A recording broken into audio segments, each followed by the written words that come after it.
Good evening सभी को। So continuation of the previous class. So यहाँ पर हम लोग डिस्कस कर रहे पेज नंबर, तो आप लोग देख सकते हो। पेज नंबर कितना होगा बता देते हैं, ठीक है। पेज नंबर ये होंगे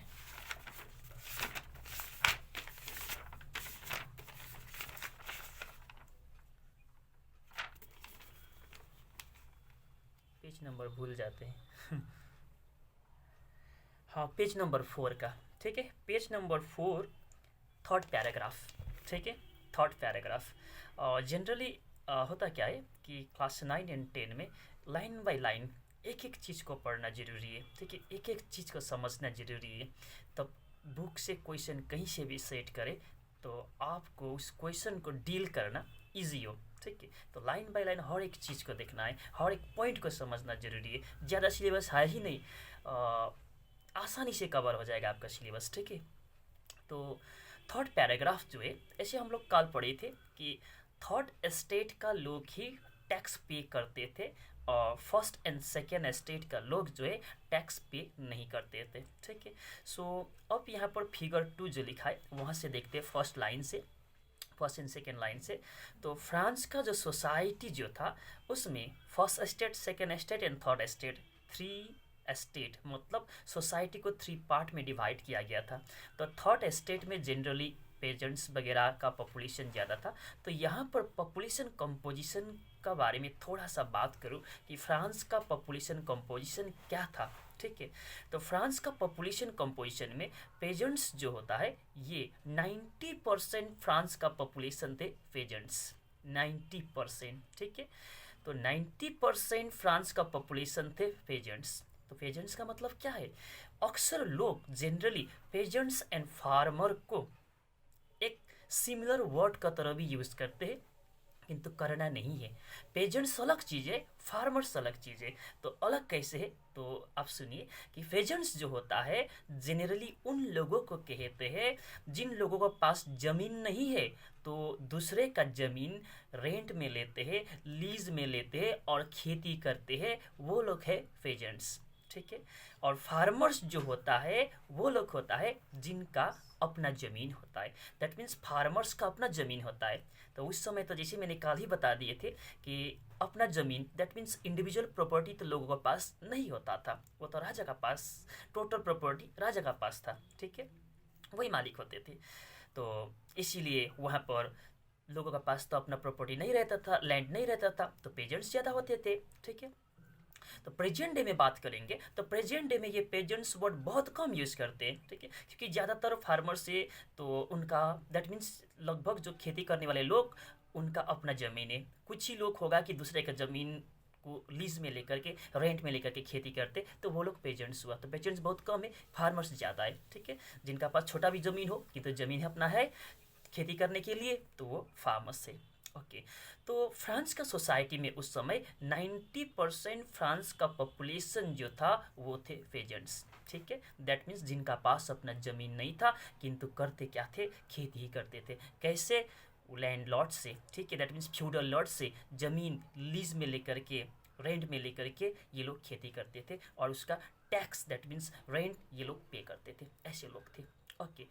अब बात करते हैं तो पेजेंट्स का पास ज़मीन नहीं था और ये 60% पॉपुलेशन जो, सॉरी 90% पॉपुलेशन जो थे पेजेंट्स थे, ठीक है। तो अब बाकी पॉपुलेशन क्या रह गया? 90% पेजेंट्स रहा, तो बाकी जो होगा नोबिलिटी होगा, कैलर्जी हुआ, ठीक है।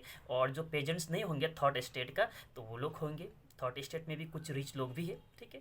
तो अब फ्रांस का जितना भी लैंड एरिया था उसका 60%, फ्रांस का जितना भी लैंड एरिया था उसका 60% लैंड जो थे वो नोबल्स का पास होता था। उसका मालिक होते थे नोबल्स, ठीक है। उसका मालिक होते थे नोबल्स, उसका मालिक होते थे चर्च। दैट मीन्स चर्च के अंडर में भी बहुत सारा प्रॉपर्टी होता था, ठीक है। चर्च के अंडर में बहुत सारा प्रॉपर्टी होता था और कहा यह जाता है कि चर्च का पास इतना प्रॉपर्टी होता था कि एक चर्च का पास स्टेट से भी ज़्यादा प्रॉपर्टी एक चर्च का पास होता था। पैसा कहाँ से आता था चर्च का पास, वो भी डिस्कस करेंगे बाद में, ठीक है। और दैट मीन्स 60% लैंड जो है नोबल्स का पास होता था, चर्च का पास होता था और थर्ड एस्टेट का ही कुछ रिच पीपल जो है उन लोगों का पास होता था। ठीक है, दैट मीन्स 60% लैंड किसका पास है? नंबर 1 नोबल्स का पास, चर्च का पास, और थर्ड जो है थर्ड एस्टेट का ही रिच पीपल का पास। थर्ड एस्टेट में सिर्फ पुअर ही पीपल ऐसा नहीं है। ठीक है, थर्ड एस्टेट में रिच पीपल भी है, बड़े बड़े बिजनेसमैन भी है। ठीक है, तो थर्ड एस्टेट का रिच पीपल, नोबल और इसी तरह से चर्च का पास 60% जमीन उन्हीं लोगों का पास होता था। ठीक है, ये तो लैंड का डिस्ट्रीब्यूशन का बात हो गया। ओके, अब बात करते हैं कैलर्जी। ठीक है, that means the first class हो गया ना, और इसी तरह से नोबिलिटी द सेकेंड क्लास का हो गया ना, सेकेंड स्टेट का। तो कैलर्जी एंड नोबिलिटी जो है ये लोग इंजॉयड privileges by birth.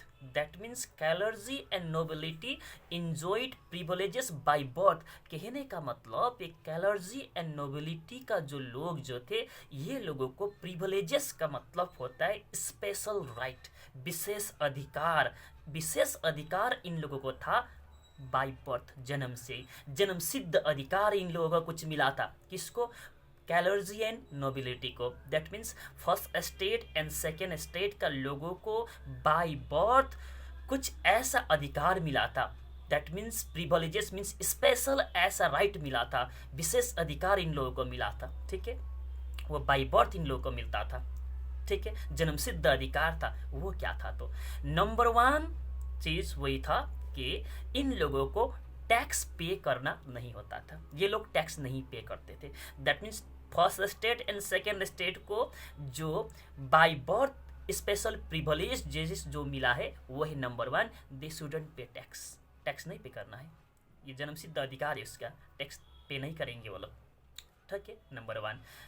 सो बहुत मज़ा है, टैक्स नहीं पे करना है first state and second state को। नंबर 1 स्पेशल प्रिविलेजेस क्या था first state and second state का पीपल को? तो पूछेगा तो नंबर 1 क्या है? दे शुडंट पे द टैक्स। बात यही है, first number 1। Number 2, they also enjoyed feudal privileges. Feudal privileges बोल के मैंने लिखा हो ना, तो फ्यूडल प्रिविलेजेस इन लोगों को उसका भी राइट था। Feudal privileges means feudal Lord जो बनता था वो कौन सा ग्रुप से बनता था? यही आपका नोबिलिटी ग्रुप से, कैलर्जी ग्रुप से, इन्हीं ग्रुप से बनता था फ्यूडल लॉर्ड। थर्ड एस्टेट से फ्यूडल लॉर्ड्स नहीं बनता था। दैट मीन्स यहाँ पर नोबिलिटी एंड कैलर्जी को जो स्पेशल प्रिविलेजेस बाय बर्थ मिला था तो वो ये भी है।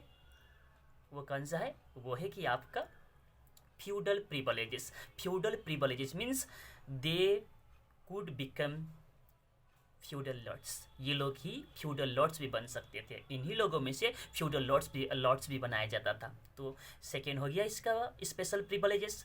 थर्ड स्पेशल प्रिविलेजेस है feudal dues. Feudal dues means जितना भी पेजेंट से उन लोगों से टैक्स वगैरह कलेक्ट करना है, रेंट कलेक्ट करना है। ठीक है, ये कौन करेगा? ये जनरली आपका फ्यूडल लॉर्ड्स वगैरह करते थे, और वो लोग होते ही थे कौन सा क्लास से?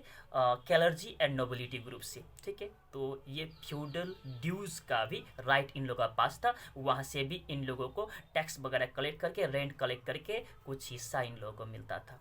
तो ये भी अधिकार इन्हीं लोगों को है। इतना ही नहीं, साथ साथ इन लोगों को सर्विसेज भी मिलता था। सर्विसेज किससे मिलता था? पेजेंट से। कैसा सर्विसेज? Free service. जैसे कि इनका हाउस में काम करना होगा, घर में काम करने के लिए पेजेंट्स आएंगे, फ्री में काम कर देंगे। ठीक है, नोबिलिटी यानी कैलर्जी का घर में। और इसी तरह से फील्ड में काम करने के लिए इनका ज़मीन में फ्री में काम कर देंगे। ठीक है, इसी तरह से आर्मी में अगर ज़रूरत पड़े फ्यूडल लॉर्ड्स को तो वहाँ पर भी इनको जाना होगा, और रोड्स वगैरह कंस्ट्रक्शन करना होगा, वहाँ पर भी इन लोगों को फ्री में भी अपना सर्विस देना होता था। तो फ्री का सर्विस का जो बेनिफिट भी मिलता था ये कैलर्जी एंड नोबिलिटी को ही। That means clergy and nobility को by birth special privileges, that means special right, that means विशेष अधिकार जो मिलता था वो था number 1, they shouldn't pay tax. Number 1 हो गया। Number 2, they also enjoyed feudal privileges. That means they could become feudal lords. Okay. And third, they also enjoyed feudal dues. That means they collected the taxes and the rent and they used part of it. Okay. And इसी तरह से they also got the free services from peasants like at their homes, ठीक है, houses में, field में, road construction में, army में, ये सभी फ्री ऑफ सर्विस इन लोगों को देना होता था। थर्ड स्टेट का पेजेंट्री लोग ये फ्री सर्विस देते थे इन लोगों को, तो ये सारा बेनिफिट, स्पेशल प्रिविलेजेस मिलता था क्लर्जी एंड नोबिलिटी को, ठीक है। सारा कुछ, मलाई भी खाएंगे फर्स्ट स्टेट टैक्स भी नहीं देंगे, ठीक है, मलाई भी खाएंगे वही लोग। अब चलो अब नीचे में थोड़ा सा देखते हैं कि द चर्च, पैराग्राफ चेंज करते, चर्च। अब इतना ही नहीं, जैसे कि मैंने बता रहे थे कि चर्च का पास इतना प्रॉपर्टी होता था कि एक स्टेट से भी ज़्यादा प्रॉपर्टी, एक स्टेट का जीडीपी से ज़्यादा प्रॉपर्टी एक चर्च का पास होता था। तो पैसा कहाँ से आता था? भगवान ने तो नहीं दिया होंगे चर्च को, तो चर्च का पास जो प्रॉपर्टी होता था, तो फर्स्ट ऑफ ऑल कह दूँ कि चर्च भी एक टैक्स इम्पोज करते थे। ओके, चर्च भी एक टैक्स इम्पोज करते थे जिसको कहता था टाइथ बोल करके, टाइथ जिसको दशांश भी कहते।